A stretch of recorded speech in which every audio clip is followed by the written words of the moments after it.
Hello everyone, good morning. Welcome in Hello ISP Pod. Ingat obat? Ingat ISPI. Halo semuanya, perkenalkan nama aku Kamalia dari Prodi S1 Farmasi Klinis dan Komunitas dan aku dari semester 4. Dan di samping aku ada dosen terbaik kita, Bapak Apoteker Aulia Rahim, Magister Farmasi. Sebelumnya pada podcast kali ini kita bakal membahas tentang penyakit mah.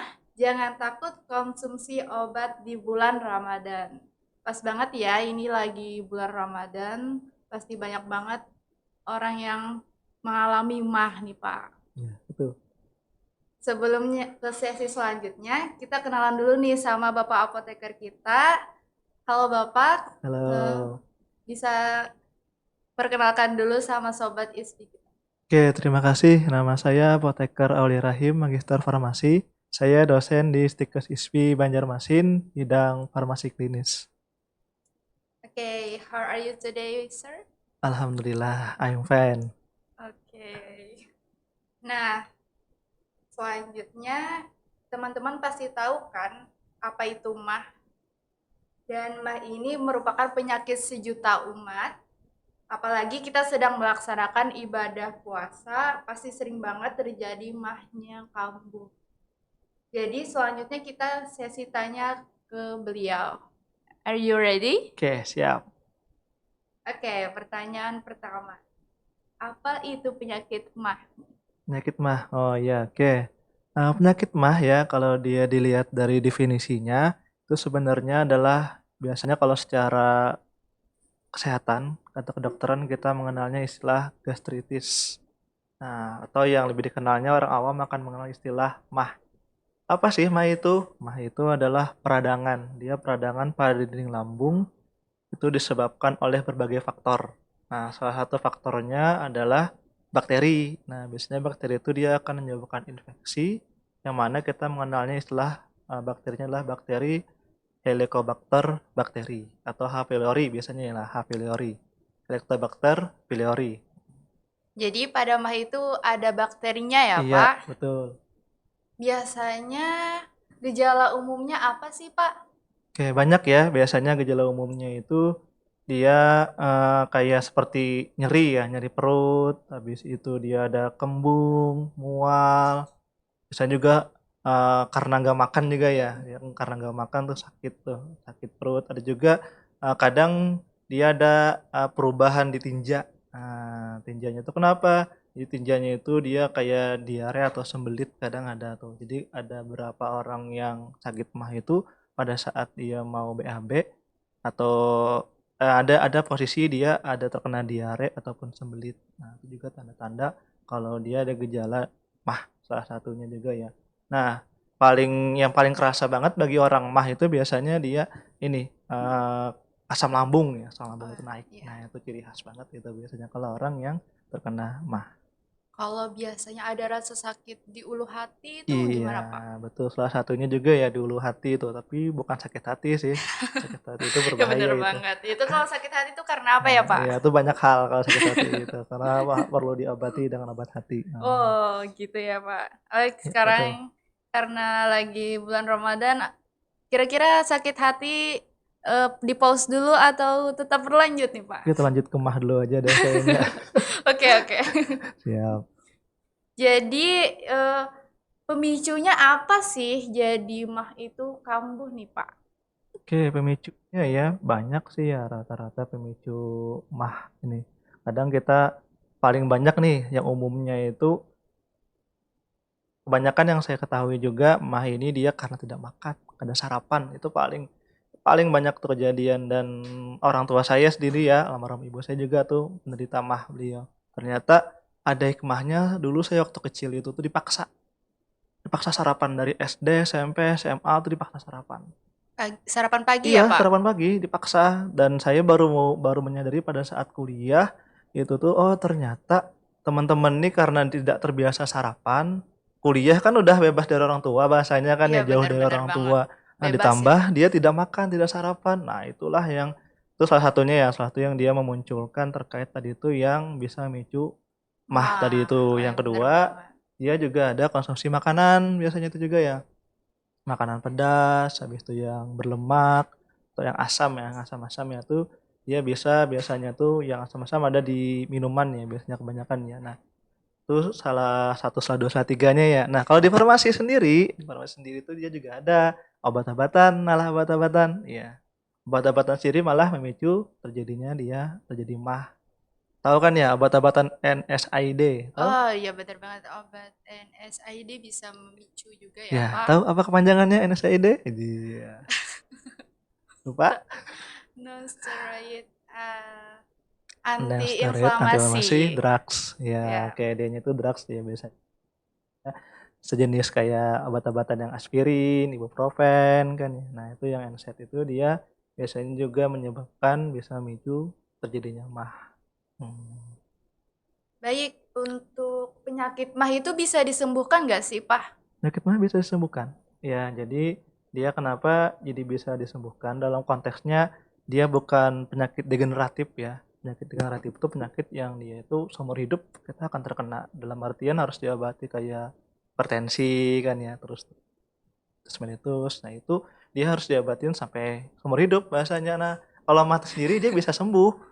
Dengan cara gimana? Ya pastinya kita harus menghindari atau dalam artian faktor risiko atau pencetus terjadinya kekambuhan kita kita hindari. Jadi disitulah dia bisa dalam artian tadi itu menyembuhkan.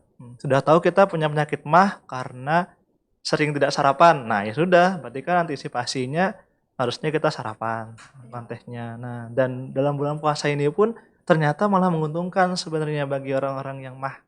Ya Ya, benar banget, jadi teratur ya ya Pak, makan lebih jadwal teratur gitu makannya lebih makannya kan. teratur. Yang mana biasanya tidak sarapan, ini sahur dituntut. Oh iya Ya, benar mau nggak banget. sarapan, nggak makan siang gitu ya, nggak bisa kan, nggak tahan puasa jadinya. Tapi kalau sahurnya juga makannya nggak sehat gimana dong Pak? Ya, sama berarti itu dia.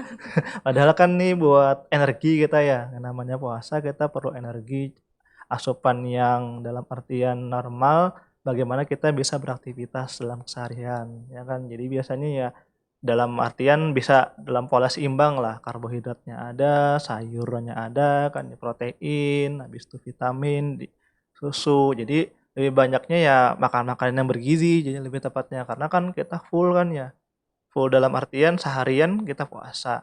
Nah, Apalagi dijalani sekalian aktivitas iya ya Pak.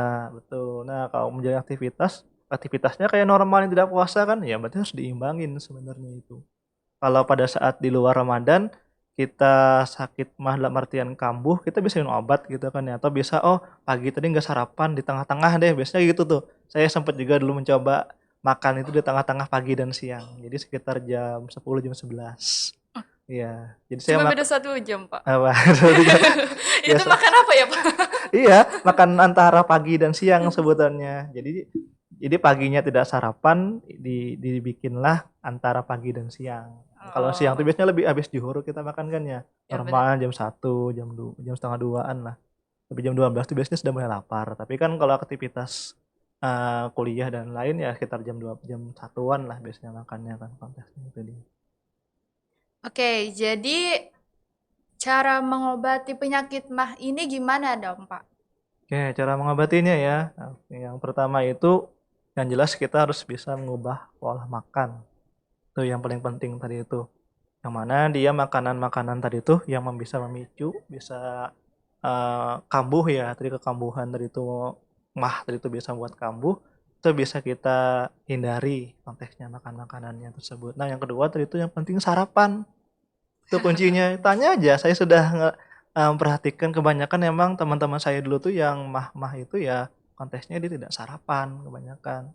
Ya terlebihnya lagi pola makannya tidak teratur, ya Iya kan bener pastinya banget itu tuh Pak. dia, heeh. Malas aja pagi kuliahnya jam 8 nggak sempat makan Iya, misalnya kan. kepelepetan kan Nah malam iya, apalagi begadang tuh bener. Pak. Tambah lagi malamnya begadang ya. Nah, ketambahan paginya sudah nggak teratur makan, malamnya begadang. Pun sebenarnya begadang kan juga merusak tubuh kan ya konteksnya kalau memang tidak dibutuhkan. Nah, kalau Bapak sendiri suka makanan yang pedas nggak nih? Kalau saya sekarang saya akan mengatakan saya lagi mengurangi Oh, begitu mengurangi ya Pak. pedas. Ya, suka-suka kadang kadang apa yang namanya pedas tuh semangat ya makan Ya jadinya bener ya. banget Pak, lebih gurih, Ya, lebih semangat. lebih semangat makannya lebih lahap lah bahasa kalau kita ke makanan kan ya. Ya tapi ya kalau memang bisa dikurangin kalau saran saya. Kan ada juga ya tipikal orang yang dia harus makan pedes katanya. Iya Ada tuh. bener. Kalau nggak pedes dia nggak bisa makan. Wah kata saya susah nih. Kalau saya pribadi sih saya emang waktu kecil sampai SMA tuh memang nggak bisa makan yang pedes. Pada saat Wah, kuliah, nah itu yang dikasih cabe satu berapa 10, 15, saya nyoba-nyoba. astagfirullahalazim. Tapi dari sedikit sih, dari lalapan gitu ceritanya waktu dulu kuliah di Jogja kan ya. Nah itu pengalaman jadi bisa makan pedas. Tapi ya setelah saya pulang ke Banjarmasin, saya akan kayaknya ngerasa lebih mudah, lebih enaknya itu diturunkan pedasnya atau ya dikurangin minimal. Nah, cara menguranginya itu gimana Pak? Cara mengurangi pedasnya, wah, dikurangi levelnya berarti, Yang pertama ya paling enggak tadi itu konteksnya kalau saya pribadi, saya akan kalau memang tidak perlu ya konteksnya memang bisa aja tanpa cabe, ya sudah, tanpa cabe aja. Tapi satu sisi kalau saya disodorkan makanan pakai cabe, ya saya makan gitu bahasanya. Rezeki jangan ditolak Iya, gitu ya Pak? ada kayak kemarin saya malah ditumpahin cabe di bakso, ada kejadian tuh waktu sebelum Ramadan. Ini teman Wah, saya kan nggak tahu kan ya nih, "Pak Auli ini bisa makan cabe nggak sih?" Ceritanya oh kan ya. gitu. Ditumpahin sama dia nih 1 sendok, tak. Ya terpaksa deh saya itu dan terbongkar rahasianya, "Oh ternyata kamu bisa makan cabe juga ya?" Ya selama ini kan saya nggak bilang kalau saya nggak bisa makan pedes atau gimana kan, ya sudah saya makan normalnya aja rasanya ya. Nikmat nggak tuh Pak? Ya, yang mana yang pedas, Iya. ya kayak biasa juga. Oke nih Pak, habis sudah tahu cara mengobatinya dengan cara mengurangi, jangan banyak mengkonsumsi makanan-makanan yang pedas. Juga minuman bersoda bisa mempengaruhi juga gak Iya, nih Pak? betul. Minum-minum bersoda juga sama dia ya. Itu itu juga yang bisa menyebabkan terkait naiknya asam lambung tadi itu. Oh Mhm. gitu ya Pak? Dia bahkan ada yang dia tuh paling parah lagi ya. Jadi MAH tuh sebenarnya juga ada tingkatan dia. Ada tingkatannya tuh di mana ada kalau paling tinggi tuh dia ada GERD namanya, GORD. Oh GERD. GERD, Kalau pernah dengar tingkatan itu ya ya. Pak? Ya tuh paling tinggi dan tingkatan MAH dia sudah kayak rasa terbakar. Pernah tuh kalau yang ada yang paling parah. Nah itu kalau yang kita membiarkan, "Oh nggak apa-apa nih mah aja deh, biar aja," misalnya kan ya. Tapi ya tadi itu, kalau memang kita tidak mau menghindari makanan tadi itu ya resikonya bisa jadi parah, tambah parah tadi itu ya. Nah itu yang pertama tadi itu. Yang kedua, ya pastinya juga ada konsumsi obat kan ya. Nah itu jadi topik bahasan kita yang di farmasi, ya berarti harus mengkonsumsi obat-obatan apa, antacid ya lebih tepatnya, Antasida. antasida atau antacid biasanya tuh. Nah itu dia, ciri khasnya ini khas banget nih. Apa Kalau, itu? cara minum obatnya gimana? Tahu kan kalau mah? Bener banget, cara minumnya itu dengan cara diminum sebelum makan. Dan Sesudah makan. sudah makan Enggak dong, pastinya sebelum makan. langsung ditelan? Enggak, dikunyah. Iya, kan obat mana yang dia ada dikunyah? Jarang-jarang kan, rasanya ada sih ada selain obat MAH kan ya, tapi yang ciri khasnya yang MAH ini dia pasti dikunyah. Biar cepat diabsorpsi Iya, ya, Pak. betul. Makanya dia perlu dikunyah tadi itu. Kalau nggak dikunyah, lambat dia absorpsinya pun kan dia harus memecah dulu kan ya bahasanya kan ya, dari yang tablet tadi itu 1 biji tadi itu, kalau nggak dikunyah, kalau nggak dibantu dengan kunyah, dia lambat ya absorpsinya kan ya bahasanya, pemecahannya dan pendistribusiannya bahasanya kan ya. Makanya obat-obatan MAH itu biasanya dia jarang yang pahit. Iya, kan Heeh, basah ya, Pak. iya, Menetralkan pH di mhm, dalam betul, lambung. kalau udah asam ketemu basa, rasanya kan ya, Ada pertanyaan lagi nih, Pak. Kan zaman sekarang anak muda suka banget mau konsumsi kopi. Apalagi kan sering banget nongkrong-nongkrong di kafe ya. Kamu iya. termasuk nggak nih? Bapak juga suka nongkrong nggak? Iya, saya nongkrong tapi nongkrong di rumah sih. Oh gitu ya. Bukan konteks di kafe ya, Pak? Iya, enggak, jarang, saya jarang. Tapi apa jangan-jangan Bapak nongkrong di rumah tapi minumnya di kafe Kopi ya? ya bisa jadi ya. Atau malah beli minuman kafe dibawa ke rumah gitu Nah ya. gitu, Bang. Kayak ya sama ya, dia juga tuh salah satunya, bisa memicu juga tuh. Kita menghindari ya konteksnya kalau memang tidak bisa menghilangkan, minimal mengurangi. Gitu kalau Oh saya sendiri begitu. prinsipnya. Kalau kita tidak bisa menghilangkan ya tadi itu ya, menghilangkan sama sekali, ya bertahap. Dia harus kita turunkan gitu kan ya. Kayak obat juga. Obat itu ada yang orang-orang yang kecanduan metadon, kecanduan, iya metadon ya apanya deh. Itu dia harus bertahap diturunkannya. Jadi dosisnya bertahap. Nah, sama konteksnya kalau memang kita mau berubah ya yang pertama tuh niatan dalam diri kita pribadi dulu nih kayak orang ngerokok. Saya survei ya, dulu saya satu penelitian saya tentang rokok. Saya survei sekitar 100 atau 200 orang yang ngerokok tuh memang mereka mau berhenti. Udah kelamaan kan merokoknya. Pengen mau berhenti tapi ternyata nggak bisa berhenti Itu konteksnya. di dengan motivasi dari diri sendiri juga Iya, ya, Pak? semua orang yang ngerokok tuh tanya aja kalau nggak percaya yang lain-lainnya, mereka pengen berhenti ternyata. Tapi konteksnya pengen berhenti sudah kuat, nggak malah kebalik lagi. Katanya bisa bertahan 1 bulan, balik lagi. Nah, ya itu memang sebenarnya cara kita itu tidak bisa berubah kayak membolak-balikan tangan langsung. Tapi Bener dia harus banget. bertahap. Misalnya dia ngerokok 1 hari satu satu bungkus, ya sudah dikurangin perlahan-lahan dulu kan. Nah, sama juga kalau kita yang minuman ya sekarang kan lebih senang tuh kopi-kopi. Dulu saya juga kan jarang sih kalau saya pribadi konsumsi kopi itu yang ya hitam, Oh, kok kopi kopi hitam ya, hitam Pak? ya dulu tuh kopi hitam dan panas. Nah, sejak di Banjar ini saya terpapar tuh minum kopi yang pakai es. Kan lucu juga dulu saya ngira. Saya ngira oh kayak gimana sih rasanya minum kopi pakai es. Nah, ternyata ya lumayan juga sih enak ya, tapi ya itu harapannya bisa dikurangin. Dan saya biasanya ya nggak merutinkan pas pengen apa kan posisi mau minum kopi ya sudah diminum, tapi nggak rutin. Soalnya kejadian tuh teman saya ada dia minum kopi harus minum kopi sehari satu kata dia. Kalau Nah, nggak bener minum banget kopi gitu, Pak. pusing ada kata dia. Dan keluarga saya juga seperti itu. Kalau nggak mengkonsumsi kopi dalam 1 hari, mahnya juga kambuh. Tuh kenapa tuh, Pak? Nah, itu kan sugesti itu sebenarnya tuh itu sih ya.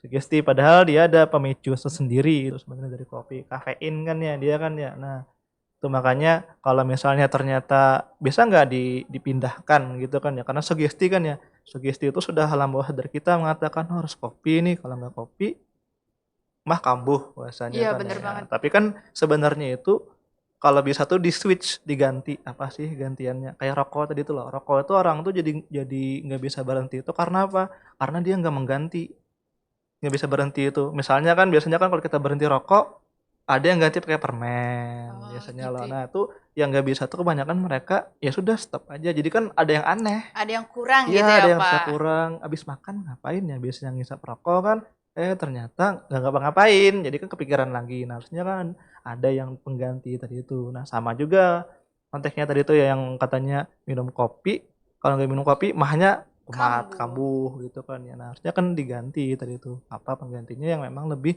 lebih sehat lah. Nah, apalagi yang saat sekarang ya, sekarang Ramadan ini kita diminta harus nih wajib minum air putih. Nah, itu paling penting.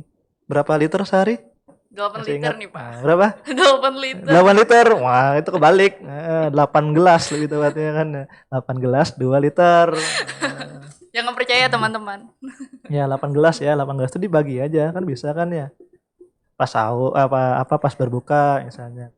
4 Mm, gelas gitu. pas sahurnya posisinya diatur lagi juga. Nah, kan gelasnya kan kalau 2 liter itu berarti sekitar 250 mililiter. Satu gelas itu kan kecil aja kalau yang gelas aqua. Nah, itu bisa nih. Oke nih, Pak. Selanjutnya gimana sih tips mengkonsumsi obat mah di bulan Ramadan nih? Oke, sip. Nah, ini ya, nih tips yang untuk mengonsumsi obat mah di bulan Ramadan. Yang jelas yang pertama itu yang paling penting bagi penderita mah itu pada saat Ramadan mengonsumsi air putih tadi itu.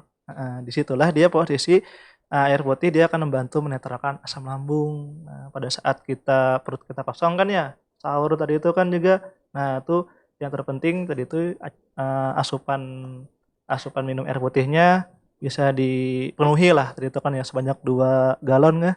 Ya 2 galon itu rembes kenapa ya. Nah itu ya yang pertama itu air putih. Nah yang kedua kalau bisa jangan posisi minum obatnya itu diatur. Berarti kan kalau puasa ini kita membagi obat itu pada saat buka puasa sampai ke sahur, ya kan posisinya 2 kali sehari ya berarti kan pada saat buka pada saat sahur. Nah itu sama juga Jadi tipsnya kalau yang terkait mengkonsumsi obat mah ya dikonsumsi aja pada saat berbuka dan pada saat sahur. Nah, saat sahur dan berbuka. Jadi sebelum sahur gitu ya Pak dikonsumsi, bukan saat sahur. Ya, betul. Nah, dan harapannya jangan jangan dengan posisi perut kosong. Jadi bisa minumin air putih dulu kah, baru dia baru minum obatnya. Jangan cari dikunyah ya Ya, juga.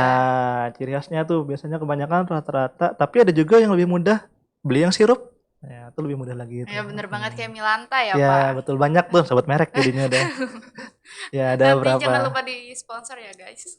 Ada berapa? Jadi biasanya kalau yang sirup lebih mudah lagi, dia lebih mudah menetralkan, dalam artian sirup kan tidak perlu dikunyah. Dalam konteks dia sudah cairan, lebih cepat jadinya. Oke, itu terus yang selanjutnya juga tipsnya di bulan Ramadan ini tidur ya, terkait tidur tuh. Nah, tuh biasanya kita pada saat selesai sahur, wah itu paling enak itu Pak. Wah, itu paling Godaan tidur ya ya, Pak. nah itu juga dihindarin kalau bisa ya kasih jeda dulu lah. Jangan langsung tidur pada saat sahur ataupun pada saat berbuka. Tunggu beberapa saat dulu biar makanan itu dicerna. Jadi konteksnya tadi tuh memang sih posisi yang paling enak tuh habis sahur biasanya tuh. Iya bener Ya, banget tapi tuh. belas subuhnya nggak sholat. Yang pada saat buka puasanya kekenyangan nggak sholat maghrib, Maghrib. tarawih isya, habis sahurnya itu dia kekenyangan dalam konteksnya atau enak tidur, nggak sholat subuh, habislah. Padahal penting ya puasa dan sholat ya tetap dilaksanakan. Kewajiban kita ya Pak. Jangan cuma puasa Ramadannya aja, sholatnya malah nggak dilaksanakan. Sayang banget guys. Ya betul. Ya itu ya sama tadi itu juga berkaitan dengan pembahasan sebelumnya. Ya yang pasti kita mengurangi dari itu makan-makan yang pedas tadi kan ya juga. Setelah minum-minuman yang dia yang asam-asam kan ya itu yang tadi itu yang jelas Udah pastinya banyak banget pertanyaan yang kita ajukan nih kepada beliau guys. Kira-kira kalian udah paham gak nih tentang penyakit mah? Pastinya udah menyimak dong dari awal sampai akhir ini. Dan pastinya karena kita berada di bulan Ramadan, pastinya kurang cairan. Nah, oleh karena itu kata Tuh. beliau banyak-banyak mengkonsumsi air putih. Jangan juga pakai air es ya, Pak. Ya, beda itu dia kalau air es malah terserap ya biasanya ya. Makanya kita disarankan air putih normal biasa, ya kan? Air putih biasa atau air hangat juga Air bagus hangat, ya, Pak. nah ya pilihannya kalau memang air enggak yang normal yang air hangat biasa juga tuh dia untuk memenuhi asupan cairannya. Jangan juga ya habis banyak minum air biasa malamnya minum kafe. Nongkrong di kafe gitu, Pak. Iya, dan lebih tepatnya sih diatur tadi ya, diatur tadi itu pembagiannya. Kalau emang 8 gelas ya diatur 4 gelas pas posisi sebelum tidur kan ya dari berbuka sampai sebelum tidur tuh bisa diatur 4 gelas. Nah, 4 gelasnya itu pas bersahur bisa juga diatur tuh. Coba diatur, ayo bagaimana? Kalau saya sendiri habis berbuka itu 2, 2, habis sholat isya 2, 4 sudah. habis tarawih 2, sahur 2. Nah, bisa kan 8 kan? Tapi Ya. Pak kenapa ya kalau habis sahur bolak-balik ke WC itu? Ya wajar kan balik ke WC itu kan memang yang pertama kan itu emang kondisi tubuh kita kan ya. Kan tuh tanpa bulan Ramadan pun kita biasanya bangun tidur kan Ya. memang BAK, Iya. BAB gitu kan ya. Itu kondisi normal, proses bahasanya kan ya. Nah, makanya kata saya jangan juga diposir di sahur 8 atau 7 atau 5 kan susah makanya tuh kadang Kembung tuh, Pak. ya kembung itu pun terkeluarkan lagi jadinya dia. Nah, makanya harus dibagi tadi itu posisi ya kalau bisa 4-4 tadi itu kalau memang bisa. Kalau nggak bisa Pak ya sudah silakan diatur gimana supaya tidak terbuang. Banyak juga orang yang memaksakan minum tapi malah terbuang kan sayang juga jadinya itu. Nah, jadi selain banyak minum air putih, juga jangan suka makan makanan pedas, asam, juga minuman bersoda ya Pak. Ya, Karena betul. kita sering menjalani aktivitas berat juga dalam sehari-hari pastinya membutuhkan energi. Ya harapannya sih kalau Ramadan mulai dikurangin lah yang berat-beratnya kan ya. Emang Bisa godaan nikmat menyesuaikan. tuh Pak. Apalagi kan sering banget nih iklan makanan munculan. Iya, sudah kalau iklan beda lagi itu. Oke guys, udah nggak terasa kita udah di ujung acara. Sebelumnya terima kasih banyak kepada Bapak Apoteker Aulia Rahim, Magister Farmasi yang telah berhadir mengisi podcast pada hari ini. Dan terima kasih juga kepada editor kita, Pak Alfianor. Dan terima kasih juga pada teman-teman yang udah nonton podcast pada hari ini. Kita izin pamit. Don't forget to like, comment, and subscribe this Halo Ispipot. And see you the next video podcast. See Oke, you. terima kasih.